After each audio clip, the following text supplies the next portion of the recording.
On dit que. À part être artiste, tu fais quoi? Alors, lui, il sera avocat. Bah, c'est très bien, ça, parfait. Au suivant! Bonjour, jeune homme, bienvenue à votre rendez-vous d'orientation en cette fin de cursus scolaire. Qu'est-ce que vous avez choisi comme métier? Artiste. Artiste? Oui. Devenir chanteur, comédien, musicien, vivre de tout ça, quoi. Attendez, je vous Artiste. arrête tout de suite. Artiste, ce n'est pas un métier, c'est une passion, un hobby éventuellement, appelez ça comme vous voulez, mais sûrement pas un métier. Vous comprenez, vivre de mes compos. Oui, chanter mes chansons sur scène, écrire, être artiste. Vivre de ma passion, quoi. Il n'y a absolument aucun débouché. S'il vous plaît, un métier. Artiste. Oh, écoutez, vous m'agacez. Je veux devenir Oui, artiste. allez, sortez. Au suivant. Remettons les choses en ordre et dépoussiérons les idées reçues.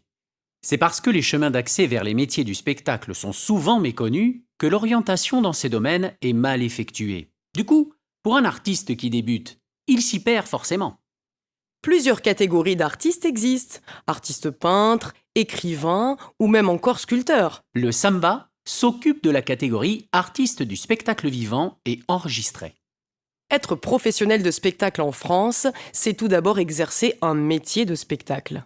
Que l'on soit artiste, chanteur, musicien, danseur ou technicien, il s'agit bel et bien d'une orientation professionnelle comme une autre. Dans la majorité des cas, il est d'ailleurs nécessaire de passer par une école, un conservatoire ou toute autre formation diplômante.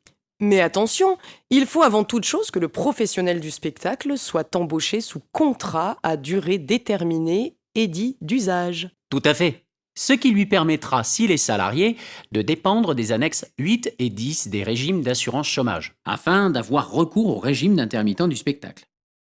Seulement, pour pouvoir bénéficier de ce régime, ce n'est pas si simple. Il faut obtenir un nombre suffisant de contrats à durée déterminée dans ces domaines. Et là, c'est pas une mince affaire. Et non, le professionnel doit chercher des contrats, trouver des organisateurs qui auraient besoin de ses compétences, faire parfois beaucoup de kilomètres pour se donner en spectacle, Tout en n'oubliant pas de travailler son art, de répéter son spectacle. et de s'équiper en matériel parfois. L'important est cependant de ne jamais baisser les bras et de ne surtout pas s'isoler si ça devient compliqué. Il faut rencontrer des gens, montrer que l'on existe, faire des vidéos et photos de son spectacle chaque fois que l'occasion le permet. Cela est utile pour la recherche de nouveaux contrats. D'où l'intérêt d'adhérer au SAMBA. Être bien entouré permet une meilleure connaissance de ses droits et obligations. Permet également de rencontrer d'autres professionnels du spectacle issus de domaines divers. Ça vous va? Ça me va. Tu te poses d'autres questions? Découvre nos vidéos On dit que sur notre chaîne et abonne-toi. Pour en savoir plus, contacte-nous.